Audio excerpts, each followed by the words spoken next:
we either have a bill or Joe Manchin will never support anything, and he's been lying to us for the past year and a half. It's very clear. You can just thank Joe Manchin if you're glad that interest rates aren't even higher. How does President Biden's performance rate? Awful. I mean, I knew that was the answer. But the answer is awful. Parents around the country are incredibly anxious to finally get access to their vaccines for their youngest kids, and that seems to be around the corner.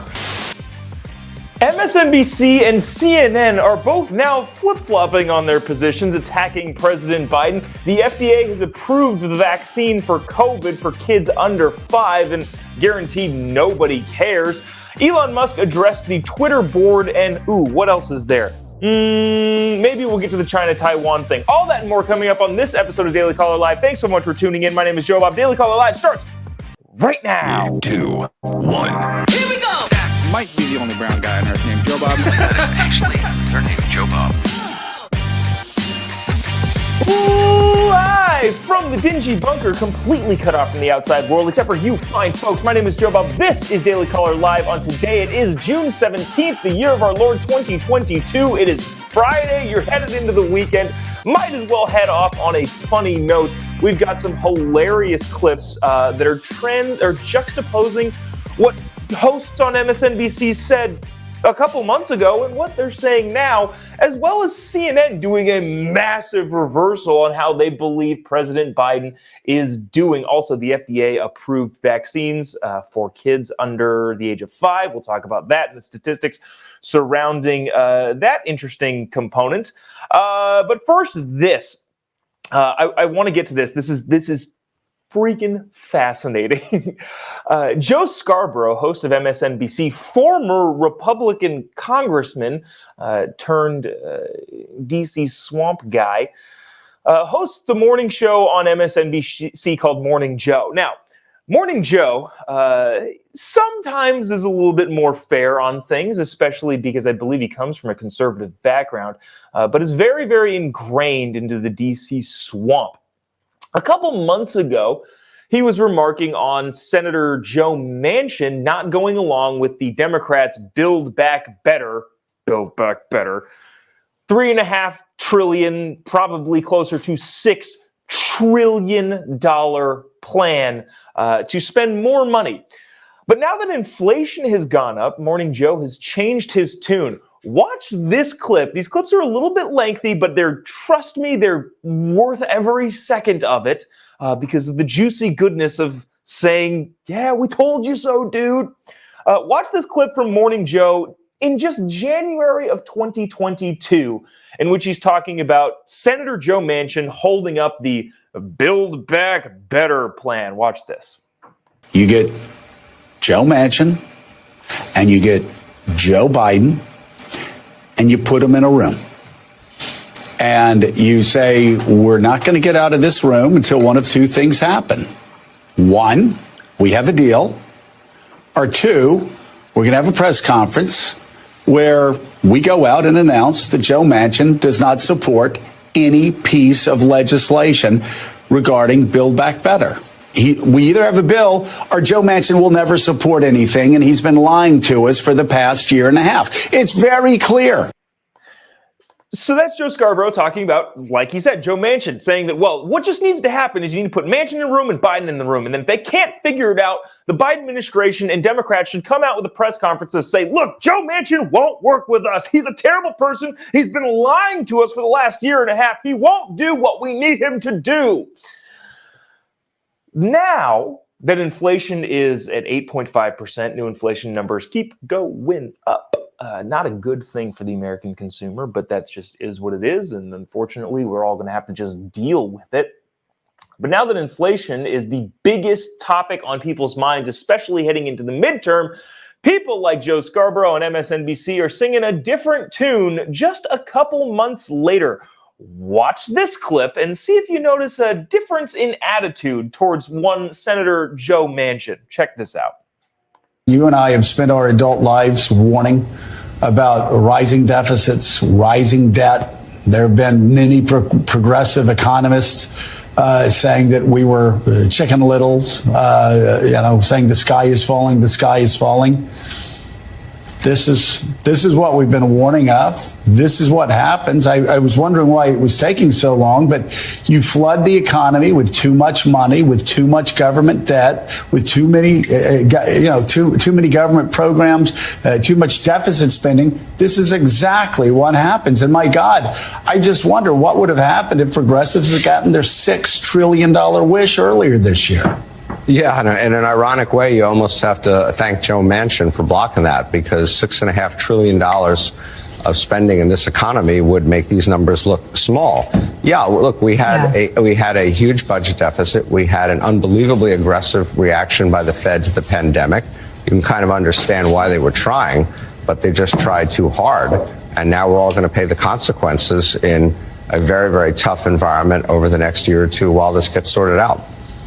And by the way, I wouldn't even say ironically thank Joe Manchin. You can just thank Joe Manchin if you're glad that interest rates aren't even higher. So that clip was piggybacking on the news that the Fed has jacked up interest rates again, which they're going to continue doing because this is going to sound bad, and it is bad. The way that you kill inflation is you make it so difficult for anybody to do business or spend money. You scare everyone so much that they stop spending money, so you keep jacking up the interest rates. That's the only way you stop inflation, and that's just the situation that we're in. But the onset of this clip, Joe Scarborough is saying, well, we've been saying for years, Steve, this is Steve Ratner, I believe this is, that was Obama's finance person. I forget what Steve Ratner's qualifications are. Sorry, Steve. But Joe Scarborough is saying what we've been saying for our entire lives. This is absolutely going to happen. This is what you get when you quit spending money. And honestly, just as long as I'm being fair here, I think Joe Scarborough actually might have held those beliefs at one time. He was, again, a Republican congressman in Congress.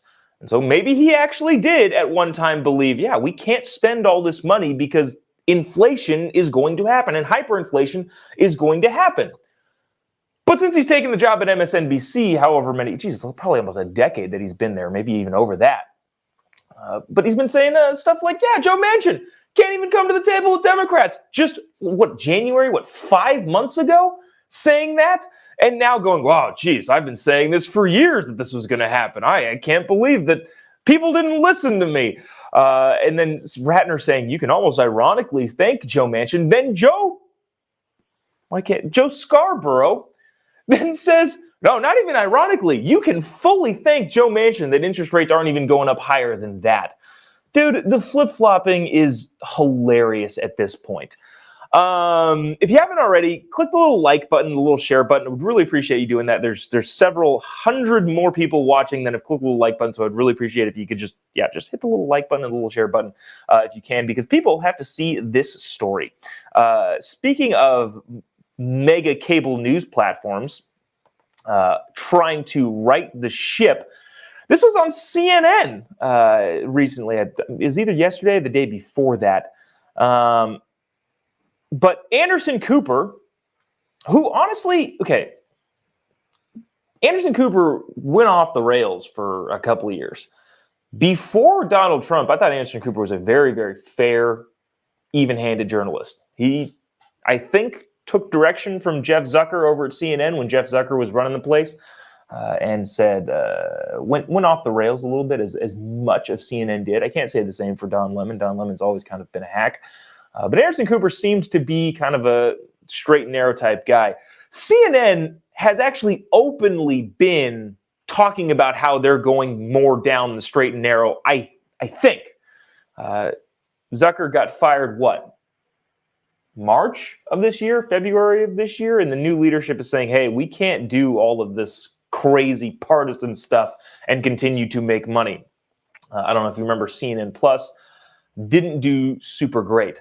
But even the other day, Don Lemon was interviewing Karine Jean-Pierre and hitting her pretty hard on what are you guys doing in the White House? Anyways, this is a clip from CNN where Anderson Cooper asks, I'm not sure who this guy is,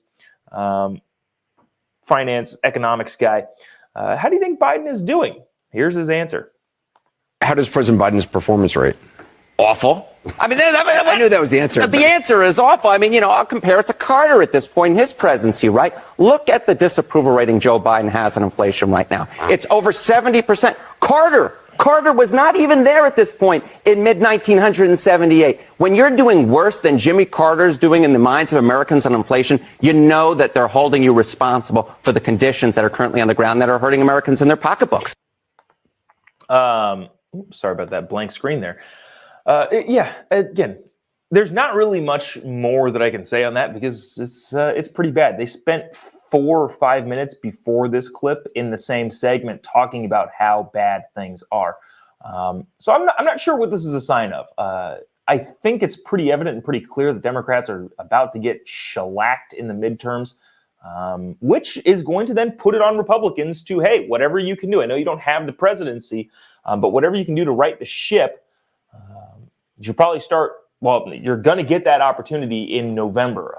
It's pretty clear that Republicans are going to take back the House and maybe the Senate. If they take back both houses, that'll be interesting. I don't think they'll have enough to override any veto from the president's office, but I don't know. It'll be interesting. I've been doing a lot of complaining, and I think once November rolls around, they're going to have their opportunity to make good on some of those promises. So I hope they do. But speaking of the federal government, this is actually an interesting story that I feel like is going to get way, way more attention than it actually deserves, including on this show. We're going to talk about it because I think there's some statistics here that are pretty dang interesting. The FDA approved the COVID-19 vaccine shot for kids 5 and under. Now, my first thought on this is I would imagine thought that many of you had, whether you're a parent or a grandparent, is who cares? I don't care. Do you care? No, I don't care. Do you care? I don't care. Literally don't care at all.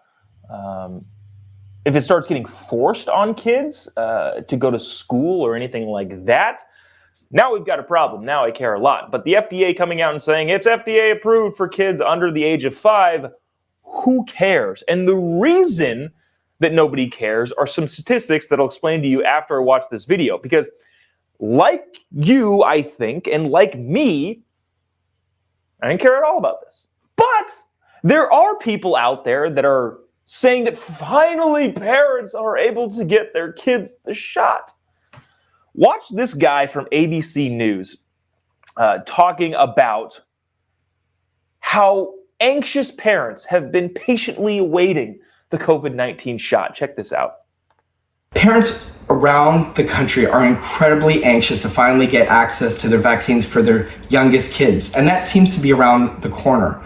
With FDA advisory meetings happening next week, and essentially the likely pathway to authorization by the FDA and CDC, we will see vaccines in our youngest kids likely towards the end of June.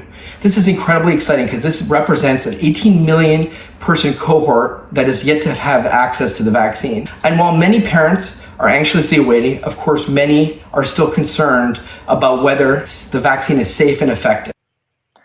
I just like the intro to that part, that first clip there where he says, parents are just anxious and waiting so long for their kids to be vaccinated. Here's why, statistically, I think nobody actually cares. This is from CNN. In about half of U.S. counties in the United States of America, less than 10% of children ages 5 to 11, are fully vaccinated, according to a CNN analysis of the data from the U.S. Centers for Disease and Control and Prevention. So according to CDC data, CNN analysis says that half of all of the counties in the country, less than 10% of kids 5 to 11 are fully vaccinated. But even though they've been eligible for nearly 5 months, around the country, less than 28% of children aged 5 to 11 are fully vaccinated.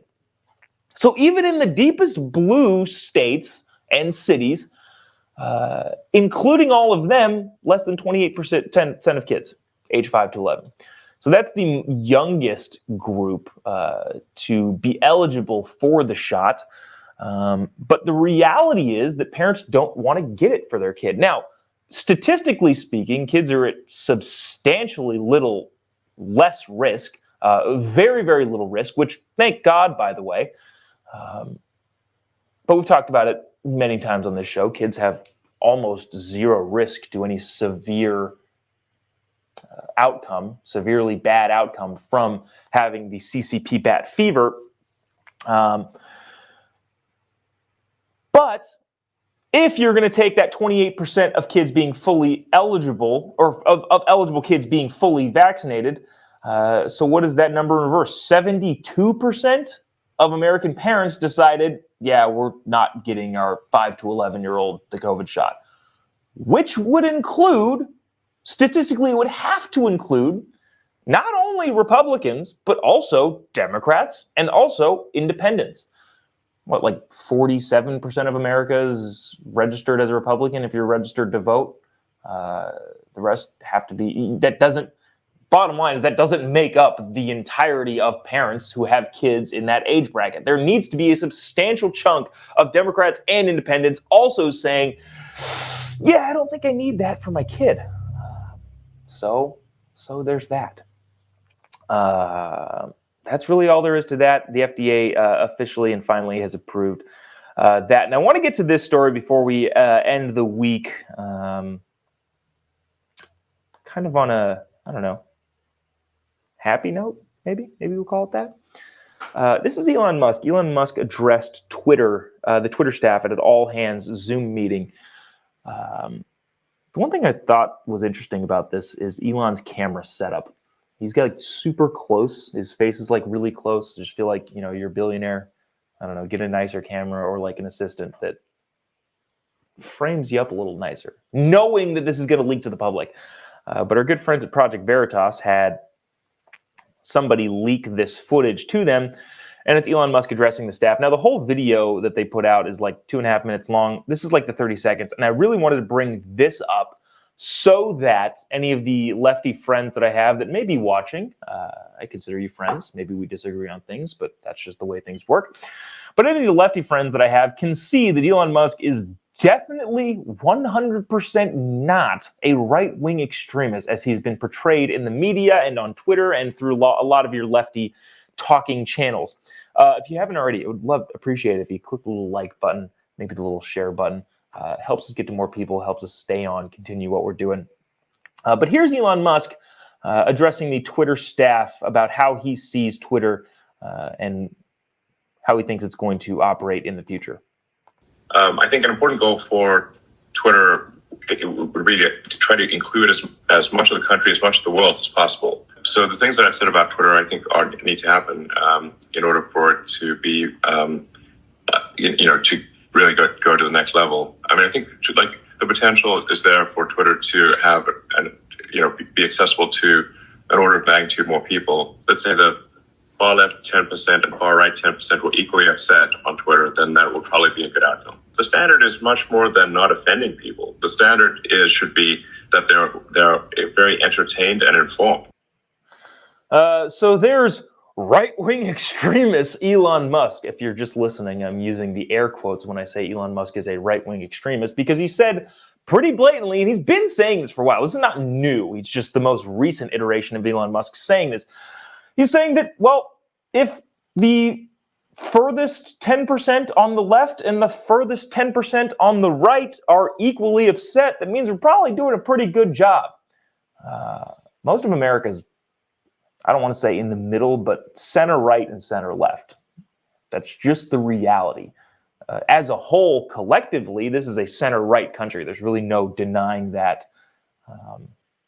Just demographically, it's not really even an opinion. That's just kind of how it is. We are a center right country. But back to Elon Musk. Yeah, no, he's very much not what the left has been portraying him to be when he's going through his Twitter purchase. So there's that. There's really not much else on that front. You know what?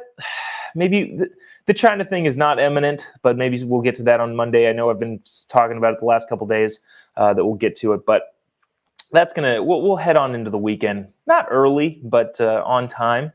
Thanks so much for tuning in each and every day. I know there's a lot of you that watch every single day. I see the messages, I see the comments. Really, really appreciate you doing that. I love doing it, so would love to keep doing it as long as I can. If you haven't already, give me a follow on any of your social media platforms. Just type in JOBOB to Twitter, Instagram, Facebook, YouTube, Getter, Truth. Anything else? Ibble. I forget all of the things that I'm on nowadays. Oh, Be Real, I guess, is a thing. Anyways, you can get me on any of those social media platforms. Would appreciate a follow and continue the conversation there. Let's see. Anything else? I don't know. It's going to be a good weekend. I hope you have a great weekend. I'm going to be in San Diego at a good friend's wedding, which really only matters to the guys that I play basketball with. I will not be there to dominate the paint and drain threes from beyond the arc. Sorry about that, fellas. Maybe you can look forward to next week for me crushing you on the court, as happens week in and week out. That's going to do it for us today. Thanks so much for tuning in to Daily Caller Live. We will see you Monday, same time, same place. God bless America.